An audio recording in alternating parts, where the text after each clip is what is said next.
Eh bien voilà, donc bonjour à tous. Merci de vous être inscrits et de participer à cette seconde session que j'anime pour ma part en partenariat avec Commerzbank.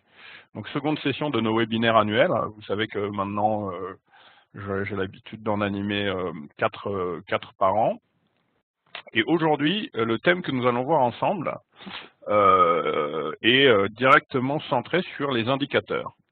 Donc, nous allons aborder ensemble les deux des indicateurs techniques majeurs qui sont le RSI et le ou la, plutôt, pour être très précis, MACD. Alors, le RSI et la MACD sont deux des indicateurs les plus utilisés et suivis par de nombreux traders dans le monde. En quoi ces indicateurs sont-ils indispensables en termes d'outils d'aide à la décision, bien sûr? Que sont-ils exactement? À quoi servent-ils? Comment les lire, les paramétrer, les utiliser? Évidemment, comment en tirer profit. C'est ce que nous allons aborder ensemble lors de cette présentation. En amont, avant de rentrer dans le vif de la présentation, évidemment, je vais me présenter rapidement pour ceux qui ne me connaissent pas encore, éventuellement, mais là, je vais passer assez rapidement, puisque la plupart d'entre vous me connaissent, et parce que ce n'est pas le cœur du sujet du tout. Donc, retenez juste que ça fait maintenant une vingtaine d'années que j'observe des graphiques et que donc je me suis spécialisé en analyse technique. Et ça fait maintenant 6 ans que j'ai créé mon entreprise qui s'appelle désormais donc Data Expert, qui est un cabinet d'analyse technique. Petite aparté sur l'analyse technique justement, puisque après tout, tous nos webinaires tournent autour de ce thème-là. Donc l'analyse technique, c'est une discipline qui est assez fervent et ses détracteurs.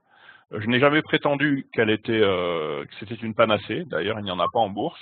En revanche, j'ai toujours prétendu que c'était une discipline qui fonctionnait et qui avait des points très pertinents pour être un outil d'aide à la décision justement en termes d'investissement boursier, que ce soit pour des traders de court terme ou pour des gestionnaires de plus long terme.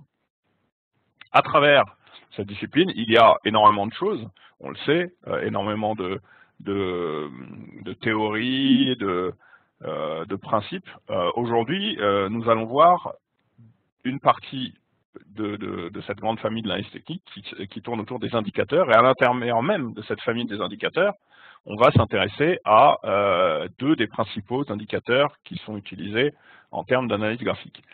Dernière petite précision utile, évidemment, il y a aujourd'hui, on a à peu près une petite heure ensemble, il est impossible pour moi de vous détailler véritablement ce que sont le RSI et la MACD. On va les aborder quand même de façon assez précise, on va en voir quelques exemples.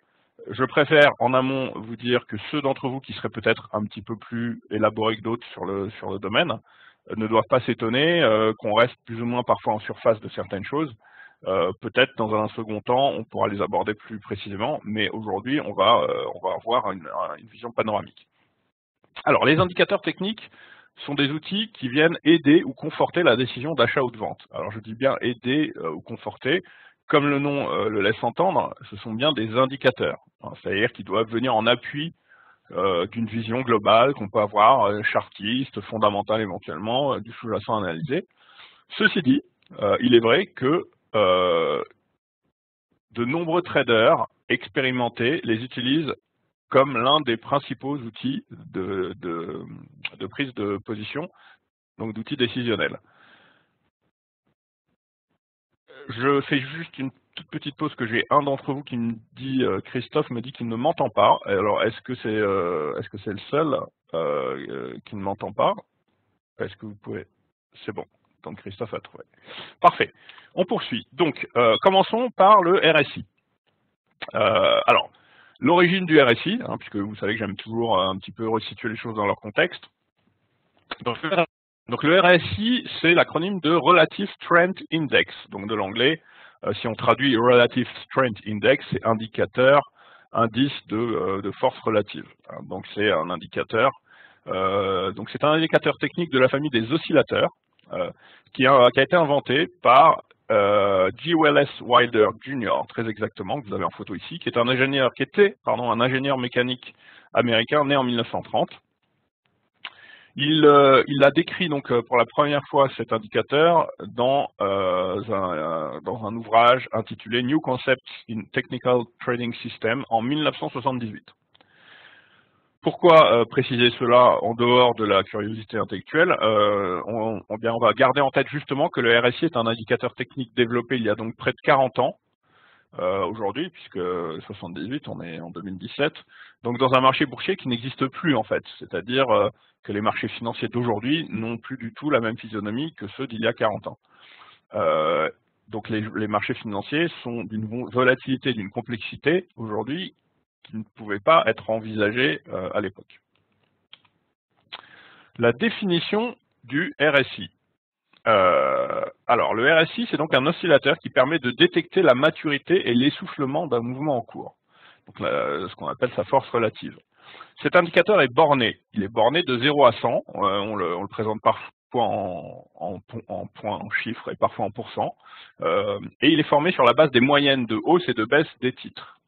La formule de calcul du RSI est la suivante. Donc, je vais vous passer les détails, mais RSI, c'est égal à 100 moins le quotient de 100 divisé par 1 plus M. Et M, ici, va représenter la moyenne des clôtures en hausse divisé par la moyenne des clôtures en baisse sur la période choisie. Donc, vous voyez que c'est quand même relativement complexe comme indicateur. Je dis bien relativement parce qu'on peut faire beaucoup plus compliqué, mais on peut faire également plus simple. Et donc, cet indicateur a pour vocation de mesurer la force relative d'un mouvement. Il permet également de savoir, comme on le verra ensemble, si l'on se trouve dans une situation de surachat, pour des RSI donc supérieurs à ce qu'on appelle 70 ou 70%, ou si l'on est plutôt dans une situation, configuration de zone de survente, là où le RSI sera, lui, pour le coup, inférieur à 30 ou 30%. Voyons quels sont les 5 points définis par son créateur, donc M. Wilder, concernant le RSI. Donc l'analyse du RSI est basée sur la constatation de divergence entre lui-même et les cours.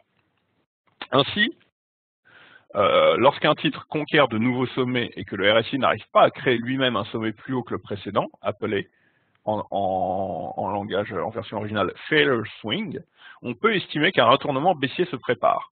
Alors ça, c'est la grande théorie de base. Vous verrez qu'on va l'aborder plus précisément. Donc ne vous inquiétez pas, pour l'instant, on est juste en train de l'énoncer. Comme quasiment, évidemment, tout principe en analyse technique, hein, je le rappelle ici, mais vous devriez être censé le savoir. Donc en termes d'analyse technique, quasiment tout, je dis bien quasiment, se trouve inversement symétrique quand vous parlez de la hausse ou de la baisse. Donc ce qui veut dire ici en l'occurrence que on parle, lorsque les RSI n'arrivent pas à faire de plus hauts sommets, on parle d'une divergence baissière. Lorsque le RSI n'arrivera pas à faire ou ne fera plus des creux plus importants, on parlera de divergence haussière. Alors, le point numéro 1, lorsque le RSI se trouve au-dessus de 70% ou en dessous de 30%, comme on l'a vu tout à l'heure. Donc le RSI atteint ses sommets ou ses creux avant la valeur elle-même, en général. Plus précisément, cela signifie que le RSI qui dépasse le seuil des 70 ou symétriquement enfonce le seuil des 30, envoie une alerte précisant que la valeur va faire un autre sommet ou un autre creux majeur, lequel sera probablement le dernier avant retournement. Là, encore une fois, je vous explique la théorie et on verra comment appliquer au mieux cette théorie et comment faire attention à ne pas tomber dans les écueils. Là, ici, vous voyez, je vous ai mis un RSI, qu'importe le titre en question, je pense que c'était Carrefour de mémoire, mais ce qui nous intéresse ici, c'est de voir effectivement les zones dont on parle.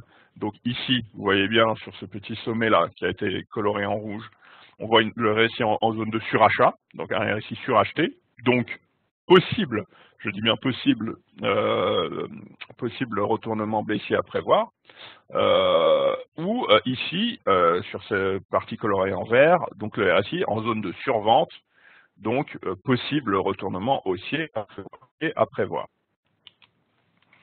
Le point numéro 2, le RSI forme des figures de type chartiste.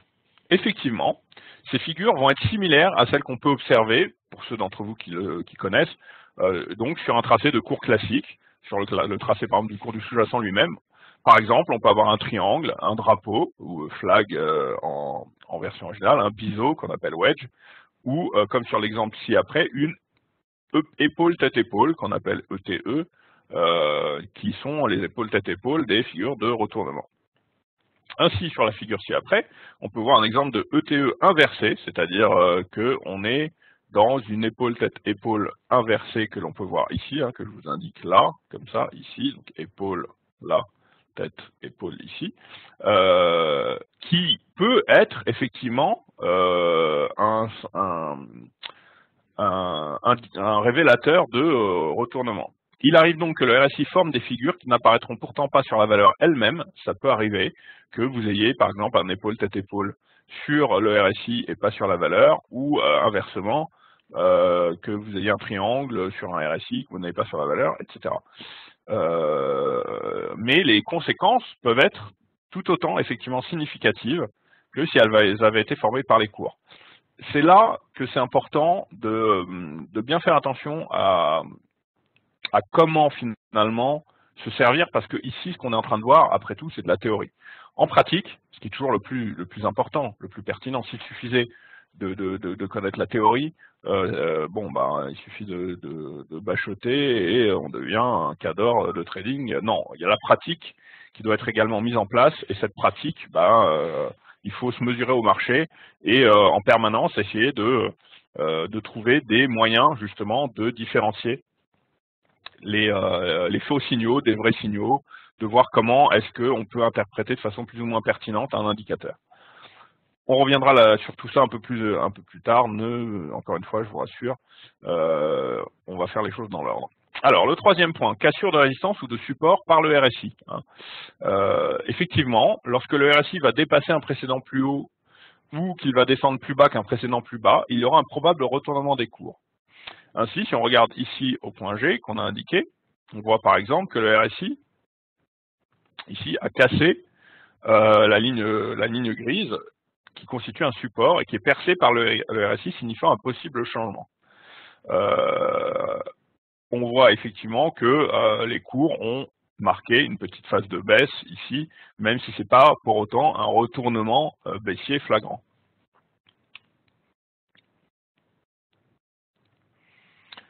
Point numéro 4, support et résistance du RSI. Pardon.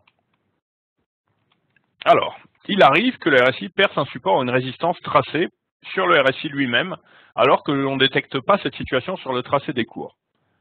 Au point D, ici par exemple, qu'on voit bien ici, effectivement, la résistance bleue du RSI est percée 2 fois. La deuxième arrivant 7 séances en avance par rapport au franchissement de la résistance des cours.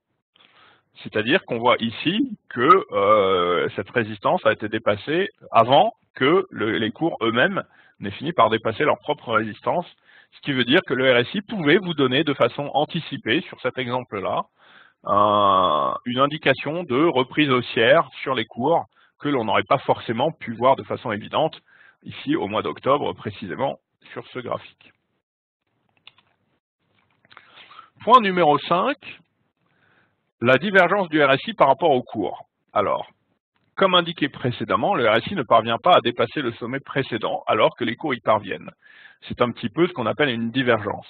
Lors de ce sommet-là, il convient de liquider tout ou partie de sa position car le retournement est probable, car annoncé par notre RSI. Les droites A, ici, C, E et F reflètent probablement ce cas.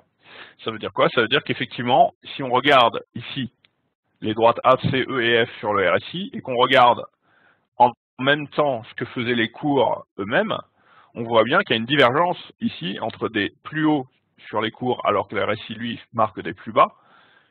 Ici, également, le RSI marquait des plus bas alors que les cours faisaient des plus hauts. Ici, également. Et là, enfin, une dernière fois. Ce qui donne des petites indications de consolidation à venir, consolidation que l'on voit bien après toutes ces phases de hausse, ici, là, comme l'a indiqué sur ces 4 droites. L'inverse est vrai aussi. Un plus bas des cours alors que le RSI fait un bas moindre que le précédent est significatif d'un retournement des cours. Vous pouvez tenter de tracer vous-même ce cas dans un exemple, ce cas dont un exemple existe à hauteur du point D. Ici, effectivement, on voit qu'on a un exemple inverse, c'est-à-dire un RSI qui va faire des plus hauts ici, hein, qu'on n'a pas tracé mais qu'on aurait pu s'amuser à tracer ici, un petit exercice pratique, alors que les cours, eux, continuent de faire des plus bas, donc significateur donc, de retournement haussier, comme on peut le voir ici par la suite. Avant de passer à la conclusion, en tout cas de noter quelques points sur le RSI, on va regarder maintenant quelques mises en application graphique qui vont être certainement un petit peu plus parlantes tout de même. Alors, un premier graphique, donc la plupart des graphiques sont pris en base journalière, qu'importe le sous-jacent, puisque nous, ce qui nous intéresse, c'est uniquement la vision graphique, mais je vais quand même vous les annoncer. Donc ici, en l'occurrence, on était sur un graphique de total. Qu'est-ce qu'on peut voir de temps en temps? On peut voir par exemple ici, hein, on voit bien, si on regarde cette zone cerclée là entre ces deux barres, on voit bien que les cours continuent ici de faire des plus hauts, certes des plus hauts un peu poussifs, mais des plus hauts tout de même, alors que le RSI, lui, commençait à marquer un ralentissement et donc marquer des plus bas. On voit ici l'accélération du RSI qui repasse sous sa zone de neutralité à 50, et en général, les analystes un peu pointus attendent effectivement pour confirmer ce qu'on appelle une divergence haussière ou baissière apparente. On attend la cassure de la zone de neutralité du RSI qui se trouve à 50. Ici, donc, signal de baisse ici, et on voit bien effectivement que si on s'est tenu à cette divergence baissière validée, on avait effectivement un retournement baissier important sur le cours de total ici. À l'inverse, si on prend dans l'autre sens, vers la borne inférieure, on voit bien ici effectivement que le RSI continue, que les cours continuaient de faire des plus hauts alors que le RSI lui marquait des plus bas, avec ici un signal un petit peu moins évident, ce qu'on appelle une divergence cachée, avec effectivement ici un signal de hausse qui s'est avéré par la suite à être assez intéressant pour le coup sur l'action totale. Autre sous-jacent sur lequel on peut envisager des divergences de RSI, Société Générale, donc une des grandes valeurs bancaires du CAC. On voit ici par exemple que Société Générale marquait des plus bas alors que le RSI, lui, marquait des plus hauts, annonçant peut-être un retournement haussier qui a bien eu lieu ici, hein, vous le voyez dans ce petit cercle-là.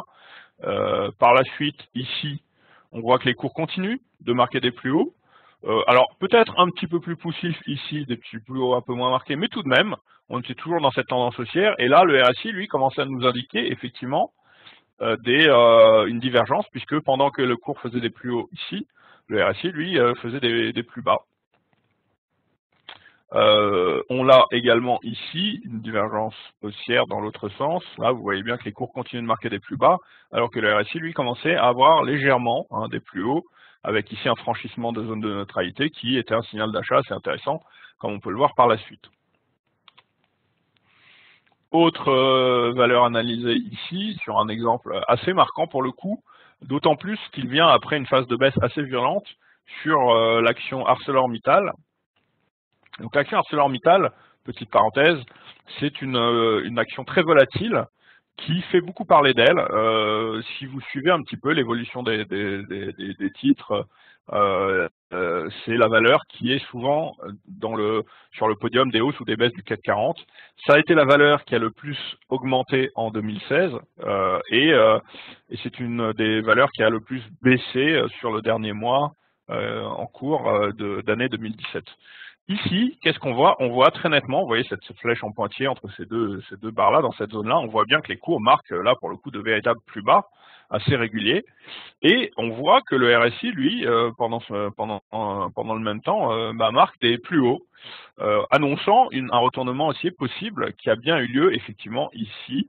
Alors sur le véritable, on va dire, parce qu'ici c'était pas un véritable franchissement de zone de neutralité, mais disons que le signal d'achat du RSI intervient à peu près ici, hein, c'est-à-dire ici sur l'action, ce qui est quand même pas mal, puisqu'on voit que si on était très honnête et qu'on revenait en arrière, on voit bien qu'en étant ici sur Arcelor, on n'était pas forcément très enclin à acheter, puisque vous voyez, on a eu d'autres rebonds du même ordre ici, là et là, qui n'ont pas engendré un retournement. Or, le RSI ici nous indique une divergence haussière validée sur les cours de l'action Arcelor. Autre titre du CAC 40 analysé ici, le titre Bouygues, qui, pour le coup, un petit peu de la même manière que sur les cours d'Arcelor tout à l'heure, si on regarde ici, entre ces deux points-là, avec la flèche ici qui indique que les cours de Bouygues continuent de faire des plus bas. Après, notamment ici, hein, vous vous souvenez, suite à une nouvelle fondamentale, puisque on sait que l'action Bouygues a été beaucoup chahutée ces derniers temps par les rumeurs de rachat de la branche télécom de Bouygues par un autre opérateur. Et là, en l'occurrence, c'était des rumeurs de rachat par Orange. On voit ici que le RSI, lui, avait indiqué que malgré la très forte baisse ici, le gap et les plus bas marqués par le titre Bouygues, eh bien, le RSI nous disait que il y avait quand même des chances que le titre Bouygues reprenne une tendance haussière, en tout cas marque un rebond et qui a bien eu lieu ici à partir du mois de juillet, très exactement. Alors, quelques remarques à noter sur le RSI avant de passer à la MACD. Alors, on constate que le RSI donne de bien meilleurs résultats sur des valeurs de trading plutôt que sur les valeurs cycliques. Ça, c'est un partage d'expérience d'analyste, c'est-à-dire sur des valeurs évoluant selon les fondements de la société plutôt que selon les humeurs de marché. Effectivement, les indicateurs, en tout cas notamment le RSI, fonctionnent peut-être un peu mieux sur des valeurs un peu plus spéculatives, des valeurs qui vont être peut-être un peu plus sujettes à évoluer en fonction justement des investisseurs qui vont jouer sur les valeurs en question plutôt que sur des valeurs plus cycliques qui vont elles être peut-être un petit peu plus influencées par du fondamental de façon un peu plus solide d'une certaine manière. Le RSI peut être utilisé pour le trading en mode temps réel, c'est-à-dire sur les cours en journée, autrement appelé intraday. Il faut savoir qu'en termes d'analyse technique, parce qu'on me pose souvent la question, on peut à peu près, peu ou prou, regarder les unités de temps qui nous intéressent et à peu de choses près, regarder les graphiques de la même façon. Alors à peu de choses près. Effectivement, lorsqu'on regarde des graphiques intraday, c'est-à-dire des graphiques en quelques heures, quelques minutes, on ne va pas avoir exactement les mêmes configurations. Par exemple, au niveau des gaps, hein, si vous savez ce que c'est qu'un gap, un trou de cotation, il est évident que vous allez en avoir. Plus vous allez rentrer dans des unités de temps inférieures, plus vous allez avoir des gaps récurrents, et inversement, plus vous allez augmenter votre unité de temps et moins vous allez avoir de gaps. Des gaps, par exemple, sur des graphiques hebdomadaires, vous en avez très peu, et des gaps sur des graphiques mensuels, vous en avez quasiment pas, et ça s'explique de façon très, très logique. Donc, la période, donc tout ça pour vous dire que même sur un indicateur, on peut envisager des time frames, des unités de temps plus ou moins longues. La période du RSI va se définir grâce à deux paramètres. Le premier, qui correspond à la période de base, détermine la tranche de temps en secondes à prendre en compte pour le tri des données à traiter. Alors, ça peut être un peu compliqué, mais le RSI va vous calculer une moyenne des, par exemple, 14 dernières séances pour le RSI 14, etc. Voilà. Le second paramètre nommé carré détermine le nombre de périodes de base sur lesquelles va s'effectuer les calculs. Donc, on aura un RSI dont la durée sera le produit des deux paramètres. Un RSI 13, par exemple, bon là je vous explique du 14 qui était le plus populaire, bon RSI 13, temps réel sur une période de 60 secondes, période de base égale 60, donc avec un intervalle de cotation à 13, donc le carré 13, revient à représenter un RSI à 13 minutes. Alors ça peut vous paraître un peu du jargon, voire du chinois, mais ça s'explique de façon très, pragmatique et concrète, si vous prenez bien le temps de relire tout ça calmement, lorsque je vous ai envoyé la présentation chez vous. Alors n'hésitez pas par la suite, si j'ai le temps à la fin de cette présentation aujourd'hui, comme d'habitude, je prendrai une ou deux questions, mais évidemment, vous pouvez tenter de nous contacter par téléphone, par mail, si vous aviez besoin d'informations complémentaires sur ce type de présentation. Alors, dernière chose à noter sur le RSI, c'est un indicateur efficace de type oscillateur qui permet, au même titre que d'autres indicateurs de momentum, c'est-à-dire de force relative, de détecter, voire d'anticiper des changements de tendance. De surcroît, son calcul par comparaison des écarts moyens des hausses par rapport aux baisses lui offre un mode de fonctionnement unique qui en fait un indicateur à part et utilisé par un grand nombre d'analystes. ce qui logiquement et de facto fait de lui un indicateur autoréalisateur et très suivi. Alors ça, en d'autres termes, ça veut dire quoi? Ça veut dire que on parle souvent en analyse technique d'un phénomène de popularité. Plus effectivement un indicateur ou une théorie graphique, certaines figures, plus ces facteurs-là vont être surveillés par les intervenants, plus ils vont s'auto-réaliser. Ça veut dire quoi? Ça veut dire que si beaucoup de gens regardent le RSI, bah, peut-être que quand il y aura des divergences sur le RSI, ils vont se mettre à acheter ou à vendre, et en achetant ou en vendant, ils vont faire en sorte que le retournement qu'ils anticipaient va se réaliser lui-même. Bon. C'est un phénomène intellectuel que vous comprendrez assez aisément et qui fait partie inhérente de cette grande famille de l'analyse technique qui est la nôtre, à savoir plus des gens vont regarder les théories qu'on va présenter, plus les théories vont avoir de chances de effectivement fonctionner. Passons maintenant à la MACD. Alors, pourquoi la MACD? On va le voir ensemble justement.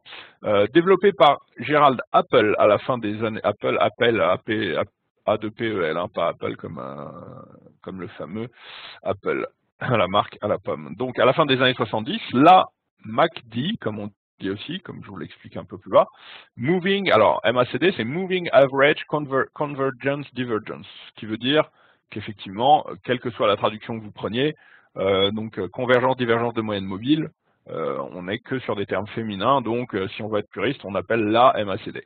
Donc c'est l'un des indicateurs de dynamique les plus simples et les plus efficaces disponibles. Il traduit une différence entre des moyennes mobiles exponentielles, qu'on appellera MME au cours de notre présentation, comme on le verra tout à l'heure. Cet indicateur fait ainsi référence à la prépondérance ou non du moyen terme à l'égard du court terme. Alors je vous l'ai dit, les anglophones ne prononcent pas comme nous on le fait en France ou dans les pays plutôt francophones, MACD, mais l'appellent MACD, donc MAC MAC et le D qui se prononce D en anglais. Donc libre à vous, si vous voulez avoir l'air d'un cador lorsqu'on vous parle de cet indicateur, eh ben vous dites la MACD, et si vous préférez garder l'appellation à la française, vous direz la MACD. Alors, définition de la MACD. Donc la MACD est un suiveur de tendance. Cet indicateur conçu donc à partir d'une formule de calcul basée sur les moyennes mobiles. Son but est d'une part de confirmer le sens de la tendance et d'autre part de sensibiliser les affaiblissements du mouvement en cours pouvant déboucher sur un tournement. Alors là, en choix, c'est effectivement un petit peu similaire au RSI, mais on va voir que c'est pas tout à fait, évidemment, de toute façon il n'y a pas deux indicateurs qui sont identiques, c'est pas tout à fait la même chose, même si ça peut se ressembler par certains endroits, la MACD et le RSI. Donc la MACD est simplement la différence entre deux moyennes mobiles exponentielles, donc comme je vous l'ai dit, MME, de périodes différentes. Comme sur le RSI, le mainstream veut qu'on emploie le RSI 14, de la même façon sur la MACD, on va employer couramment des périodes de 12 et 26 jours pour les moyennes mobiles exponentielles en question. Alors ici j'ai mis 12 ou 26 jours, on pourrait dire plus précisément 12 ou 26 unités de temps selon l'unité de temps que vous regardez sur votre graphique. Pour calculer la MACD, il faut faire la différence entre deux moyennes mobiles exponentielles ayant des périodes différentes, de manière générale. Et comme nous venons de le voir, il est convenu de faire la différence entre une MME à 12 jours et une autre à 26 jours. On va donc écrire MACD E12, E26 pour être très précis. Une fois calculé et représenté graphiquement, on peut parler de ligne de MACD, comme on va le voir tout à l'heure, puisqu'effectivement la MACD se traduit par une ligne, comme d'ailleurs l'évolution du RSI, comme on l'a pu le voir tout à l'heure. Comment calculer les moyennes mobiles exponentielles? La formule consacrée est la suivante, je vous la laisse, pas la peine de s'attarder dessus, c'est une formule mathématique, fermeture du jour, clôture du jour, fois 0,09, plus la MM de la veille, fois 0,91. Pour calculer la ligne de signal, il faut faire une MME sur X jours, généralement 9 de la ligne de MACD. C'est ce qui va nous permettre d'établir la ligne de signal, car on va le voir ensemble, la représentation de la MACD se fait en trois parties majeures, donc la ligne de la MACD elle-même, la ligne de signal, et enfin un histogramme qui va se calculer en faisant la différence entre la ligne de signal et celle du MACD. L'histogramme, en fait, il permet tout simplement, comme on le voit ici en bas, de visualiser plus rapidement et de façon plus efficace les croisements entre la ligne de la MACD et la ligne de signal en rouge ici. Vous voyez bien que si vous regardez ici, il faut s'y prendre à plusieurs fois et zoomer un petit peu en faisant attention pour bien voir chaque croisement de lignes, alors que là, l'histogramme vous permet de le voir très rapidement. Donc sur la figure, la MACD, donc, on est passé à la représentation de la MACD, donc elle est placée sous le graphique, comme le RSI en général, tracée en bleu et reflète donc la différence, alors tracée en bleu c'est arbitraire, mais ici elle est tracée en bleu, ici, et reflète donc la différence d'une moyenne mobile exponentielle sur 12 jours avec une autre sur 26 jours. On observe également une deuxième courbe en rouge, ici, il s'agit donc de la ligne de signal de la MACD, qui est simplement, finalement, une moyenne mobile exponentielle à 9 périodes de la MACD elle-même. Sous l'indicateur MACD, on ajoute souvent un histogramme, ici, pour avoir une autre vision. En effet, comme je viens de vous l'expliquer, cet histogramme qui affiche la différence entre la MACD, donc en bleu, et sa courbe de signal en rouge, permet deux choses. D'une part, il matérialise l'amplitude de l'écart entre les deux courbes. On voit ici, par exemple, l'amplitude est un peu plus importante qu'ici. Et il permet également de matérialiser les croisements. Donc, quand on passe du bleu en haut au rouge en bas, donc croisement de lignes entre... voilà. Quand l'histogramme est bleu, la MACD est donc au-dessus de son signal, et quand il est rouge, c'est l'inverse, elle est donc en dessous de son signal. Pourquoi prend-on des moyennes mobiles exponentielles? Pour donner plus d'importance aux cours récents dans la courbe, donc donner un dynamisme plus sensible au changement. Effectivement, c'est peu ou prou exactement la même raison pour laquelle on prend en général des graphiques en logarithmique et non pas en linéaire. Stratégie maintenant, pour parler plus concrètement, comment mettre en place des stratégies via la MACD. Le moyen le plus pertinent, défini donc par l'inventeur, M. Apple, de la MACD, est de visualiser les points où la MACD coupe sa ligne de signal, qu'on appelle également la MME 9, moyenne mobile exponentielle à 9 périodes. Lorsque la MACD traverse à la hausse la ligne de signal, on a un signal dit d'achat. Dans l'exemple, par exemple, sur le point 1 ici, on voit bien de toute façon en regardant l'histogramme qu'on a bien ce type de renversement. Donc on vous montre ce croisement de la ligne bleue MACD avec la ligne rouge, la moyenne mobile à 9 périodes, si on l'utilise, donc appelée la ligne de signal. Si on utilise la MACD dans son utilisation traditionnelle, il faut acheter la valeur à ce moment-là.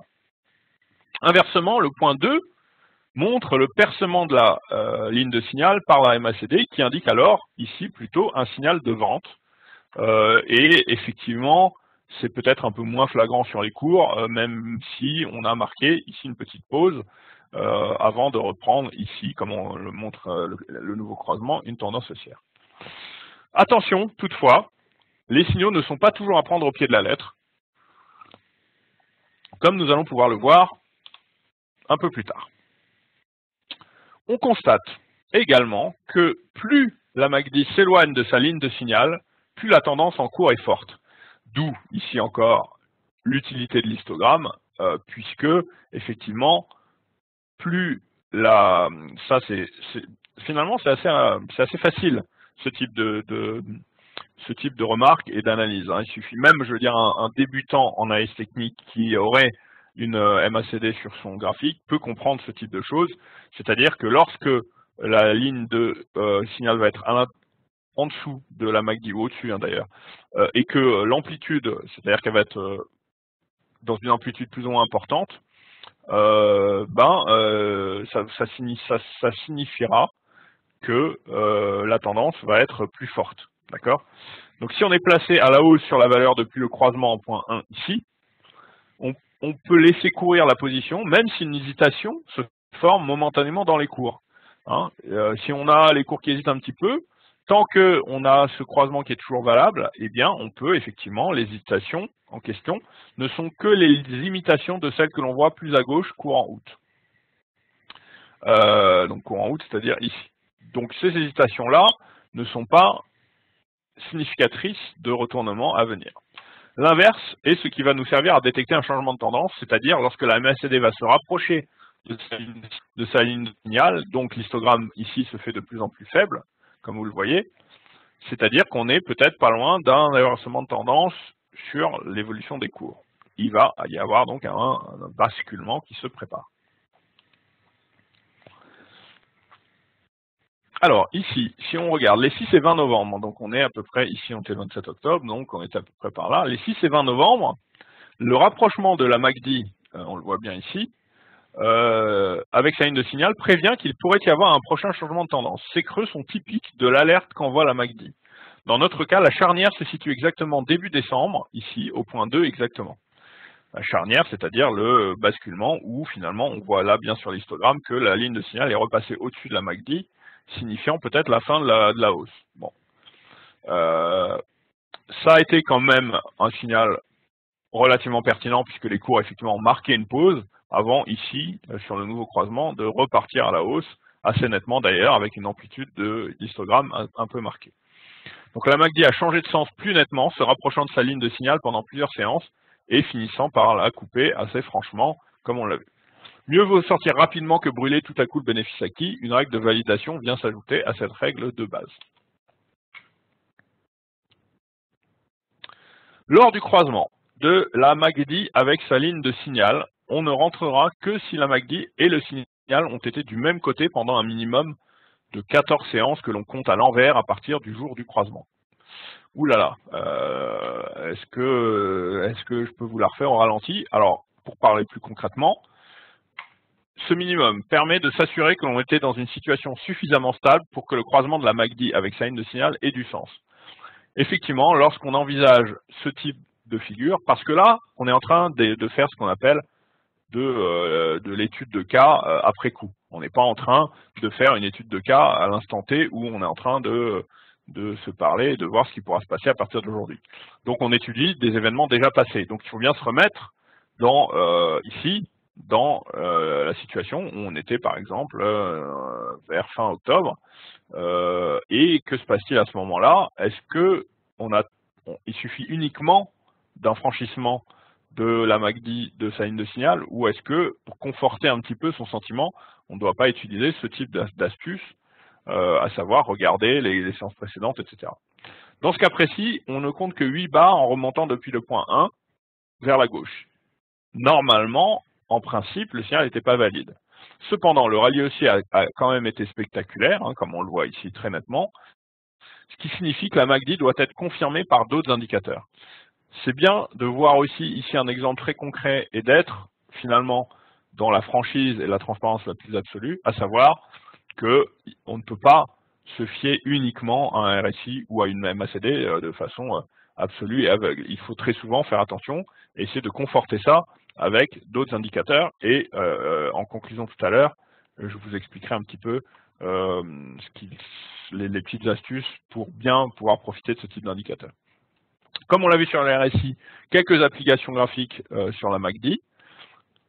On voit ici, par exemple, notamment entre ces deux écarts, on voit bien la baisse des cours ici et on voit bien le croisement de la ligne de signal et de la ligne de MACD. On voit bien également matérialisé par l'histogramme ici avec de surcroît une amplitude quand même de plus en plus importante, avant à nouveau ici un nouveau signal de croisement et donc comme on le voit la fin effectivement de la phase de baisse sur les cours. De la même façon ici on voit bien que la MACD s'est éloignée de sa ligne de signal marquant confirmant, consolidant le potentiel de hausse, avant ici à nouveau de croiser sa ligne de signal et de signifier ici à nouveau un retournement baissier sur les cours du sous-jacent en question. Et là, je vous l'avais pas dit, mais comme quoi c'est intéressant, là, le sous-jacent en question ici, il s'agit d'une paire de devises, donc du Forex, puisqu'il s'agit de la paire GBP-USD, une des paires majeures, donc la livre anglaise face au dollar américain.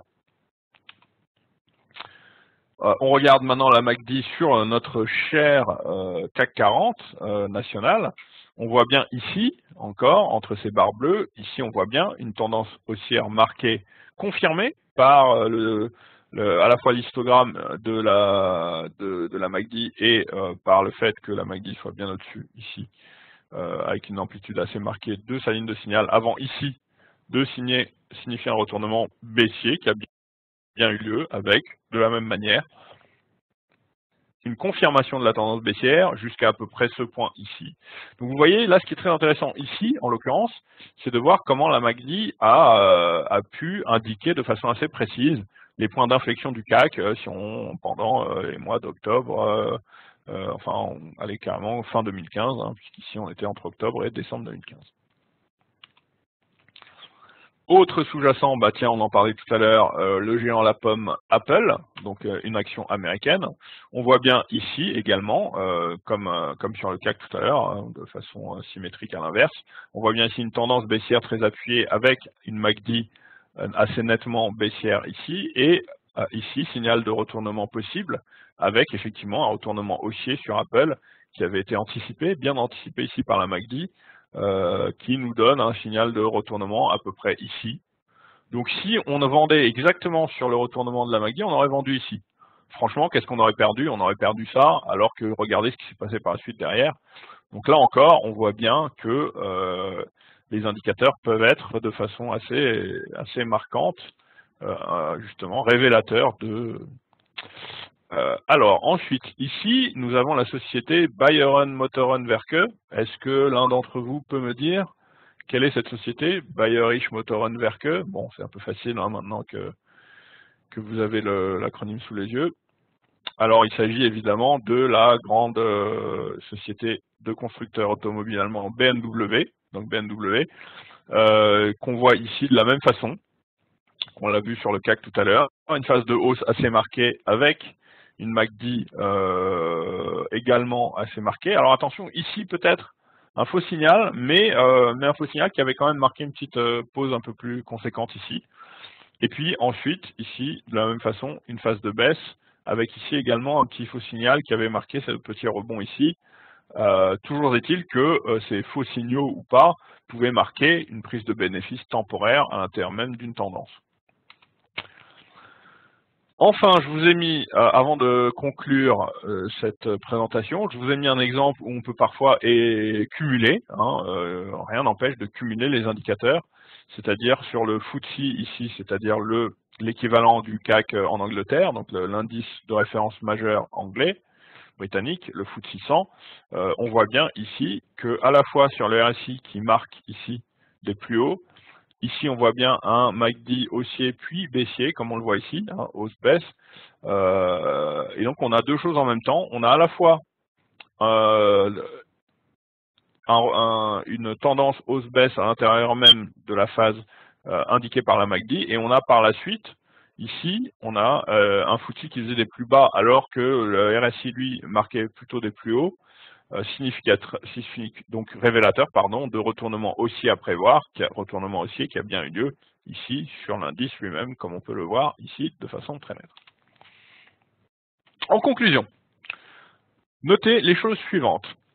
Le RSI et la MACD ont tous deux cette propension à donner des indications anticipées lorsqu'ils sont en divergence avec le cours. L'interprétation n'en est pas simple, et demandent de l'entraînement pour mesurer leur impact, mais cette qualité mérite d'être étudiée sérieusement. Effectivement, quand je vous dis que c'est pas simple, ça veut dire que là, on a vu des exemples qui se sont avérés fonctionner, mais il ne faut pas penser qu'à chaque fois que vous allez envisager des divergences sur un RSI ou des ruptures de signal, de ligne de signal sur une MACD, ça ne veut pas forcément dire que vous allez avoir un retournement qui va avoir lieu. Comment faire pour savoir si vous pouvez vous y fier, etc. Beaucoup de pratiques, et un des meilleurs conseils à suivre pour utiliser donc ces indicateurs avec le plus d'efficacité, c'est un conseil fréquent en termes d'analyse technique que je fais régulièrement dans mes présentations. Il s'agit bien évidemment du backtesting des 10 indicateurs sur chacun des sous-jacents analysés. En effet, si l'un et ou l'autre des indicateurs montre un fonctionnement régulier dans le passé, il aura alors une probabilité bien plus importante de fonctionner dans le présent et donc le futur. Alors ça veut dire quoi? Ça veut dire, par exemple, vous analysez un sous-jacent qui vous intéresse, vous voulez savoir si, soit vous êtes en pause dessus, vous voulez savoir si il faut revendre ou pas, si vous devez placer un stop quelque part, ou alors vous n'êtes pas en pause dessus et vous voulez savoir si ça serait bon de l'acheter ou au contraire si ça serait bon de le vendre, etc. Comment faire pour savoir si le RSI ou la MACD peuvent vous aider dans votre prise de décision? Eh bien, vous regardez le passé du graphique, vous parcourez les indicateurs en question, vous voyez si par exemple, lorsque vous aviez des divergences sur le RSI, les cours se sont bien retournés ou non. De la même façon, lorsque vous avez des ruptures de signal, de ligne de signal sur la MACD, est-ce que les cours se sont retournés ou non?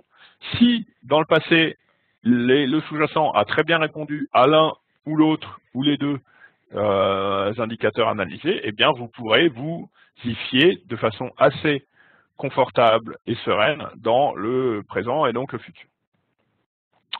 La plupart des figures chartistes, comme on l'a vu également, peuvent être utilisées sur les indicateurs eux-mêmes, pas uniquement sur le sous-jacent. Là encore, avec précaution et backtesting. Évidemment, si vous voyez qu'un canal sur le RSI ou qu'un épaule tête-épaule sur le RSI a effectivement marqué un retournement sur les cours dans le passé, ça peut vouloir dire que vous pourrez peut-être vous fier au prochain épaule tête-épaule du RSI dans le futur. Donc observez bien les réactions des cours lorsque les figures interviennent. C'est très souvent plein d'enseignements sur l'évolution à venir du mouvement. Voilà, voilà.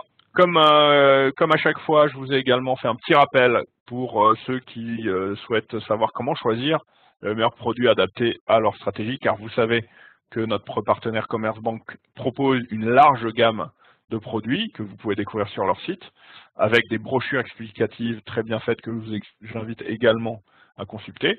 Mais toujours est-il que quel que soit le produit vers lequel vous avez éventuellement envie de vous diriger, le choix de la stratégie va dépendre toujours de votre profil propre, donc du profil de l'investisseur. Posez-vous bien les questions suivantes. Quel est votre degré de conviction dans le scénario? C'est-à-dire, bah voilà, tiens, moi j'ai l'impression, je suis carrément sûr qu'Orange va consolider pendant 1 ou 2 mois, donc j'ai peut-être envie de jouer la baisse via des produits baissiers. Quel est mon degré de conviction dans le timing? Ça veut dire, est-ce que je pense que Orange va baisser tout de suite? Auquel cas, je peux avoir une stratégie un peu agressive, ou est-ce que ma vision technique me dit qu'Orange va baisser, mais je ne sais pas si Orange va baisser tout de suite ou si ça peut prendre encore un petit peu de temps avant de marquer une accélération baissière. Là encore, ça vous aidera un petit peu plus à choisir votre produit adapté. Quelle perte maximum suis-je prêt à supporter? Parce qu'il y a des produits sur lesquels vous pouvez perdre l'intégralité de votre investissement assez rapidement. Donc, est-ce que vous êtes prêt à prendre le risque de perdre l'intégralité de votre investissement pour évidemment maximiser et optimiser votre potentiel de gain? N'oubliez pas, toujours abscisse ordonnée en termes de gestion de money management, donc toujours risque en abscisse ordonnée, risque rendement. Quelle durée de détention du produit puis-je tolérer au maximum? Parce que là, vous avez des produits à maturité qui existent. Donc attention aussi à ce type d'informations. Et enfin, quelle est mon acuité sur le marché? Votre acuité sur le marché, évidemment, si vous prenez des produits très réactifs, ça veut dire que vous devez être capable de réagir vous-même de façon assez précise et sur les marchés. Vous n'allez pas prendre un produit très volatile si vous partez en vacances une semaine sans avoir accès à Internet, par exemple. Donc, acuité sur le marché, soit vous êtes vous-même capable de surveiller le marché régulièrement, soit vous faites appel à des gens comme nous, chez des experts qui vont le surveiller pour vous, mais ce sera vous qui, lorsque vous recevrez notre conseil, devrez agir sur votre portefeuille. En fonction des réponses à ces questions, vous pourrez choisir un produit plus ou moins adapté à votre stratégie, effectivement, de trading. Les performances de DT Turbo, exercice 2016, donc dernier exercice clôturé. Donc vous voyez encore une année très positive pour notre service qui a clôturé à 75%, alors que le CAC a pris à peine 5% sur l'année. Là, je vous ai mis le récap depuis la création pratiquement du service. Donc vous voyez des performances toujours extrêmement bonnes qui permettent de dynamiser votre portefeuille de façon assez efficace. Voilà, de quoi nous joindre. N'hésitez pas, nous envoyer un mail, info@dtexpert.com, téléphone, consulter notre site et nous suivre sur Dagger Trading pour le Twitter ou sur notre page DT Expert, également maintenant notre page YouTube qui existe depuis un moment pour retrouver nos vidéos, que ce soit nos interventions ou ce type de webinaire que nous faisons en partenariat avec Commerzbank. Voilà, voilà, je vous remercie à tous d'avoir été présents lors de cette seconde session. Je vous retrouverai vraisemblablement, je pense, durant le mois de juin ou juillet, je ne me souviens plus exactement, pour la session suivante. Je vous souhaite un très bon week-end. Oui, monsieur, je vous enverrai en PJ les slides de ce webinaire comme c'est demandé. C'est monsieur Vivian qui m'a demandé ça. Donc très bon week-end à vous. Profitez du soleil, votez bien. Week-end électoral hein, pour nous tous. Et à très bientôt pour la suite de nos aventures. Merci encore.